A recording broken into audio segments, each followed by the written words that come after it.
My daughter blamed me that her father cheated, saying if I'd tried harder to look good. I laughed when they tried to come back. So my daughter Mia was 16 when her father Rick left us for his 24-year-old assistant Brittany. We'd been married 18 years, and I thought we were happy until I found charges for hotels and jewelry I never received on our credit card statements. When I confronted him, he packed his stuff and moved straight in with her. Told me he'd been unhappy for years and found someone who understood him. The divorce was pretty straightforward since he wanted it done fast to marry Brittany. I got the house, child support, and primary custody, while Mia spent weekends with Rick. At first, Mia was angry at her dad like any kid would be. She refused to meet Brittany and cried every night for weeks. I held her and told her we'd get through it together, that none of this was her fault. Got her into therapy and everything to help her process. Things seemed to be getting better after a few months. Then Rick and Brittany got engaged, and suddenly Mia's whole attitude changed. She came back from their place one weekend and told me she understood why dad left. Said Brittany showed her old photos of me from when I was younger, and explained how I'd let myself go after having a baby. Mia actually said if I'd tried harder to look good, maybe dad wouldn't have needed to find someone else. I stood there shocked while my own daughter listed all the ways I was inferior to Brittany. How Brittany went to the gym every day while I just did yoga at home. How Brittany got her nails done weekly while mine were bare. How Brittany wore designer clothes and I wore regular department store stuff.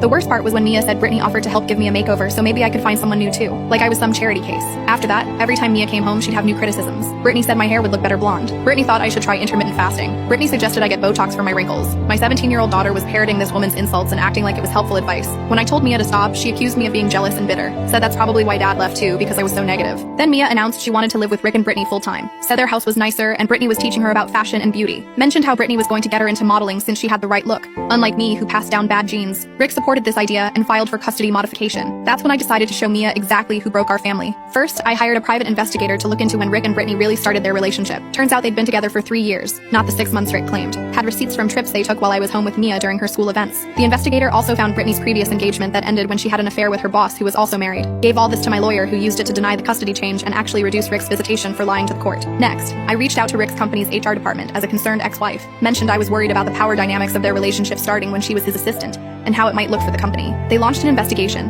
and found Rick had used company funds for their affair. He got demoted and Brittany got transferred to a different department with a pay cut. Then I started documenting every nasty thing Brittany said about me through Mia. Kept a journal with dates and exact quotes. When Brittany found out she was being transferred, she blamed me and sent a bunch of threatening texts calling me pathetic and saying she'd turn Mia against me completely. Perfect evidence for a restraining order that prevented her from discussing me with Mia at all. The best part was when I ran into Brittany's ex-fiancé at a coffee shop. We got talking and he told me about how she'd cleaned out their joint savings when she left him for Rick. He also mentioned she had massive credit card debt from her designer shopping habit. Information I made sure got back to Rick through mutual friends. Within 6 months, Rick was complaining about money problems to anyone who'd listen. Brittany's spending plus his reduced salary plus the child support meant they were struggling. When they had to sell the fancy house and move to a regular apartment, Mia suddenly didn't want to live there full-time anymore. Year later, Rick caught Brittany texting her new boss inappropriately. They divorced and he tried coming back to me saying he'd made a mistake. I laughed and showed him the door. Mia apologized eventually, said she realized Brittany was manipulating everyone. I told her apologies don't fix the hurt she caused by choosing someone who destroyed our family over her own mother. We're working on rebuilding, but she knows exactly who was responsible for breaking everything now.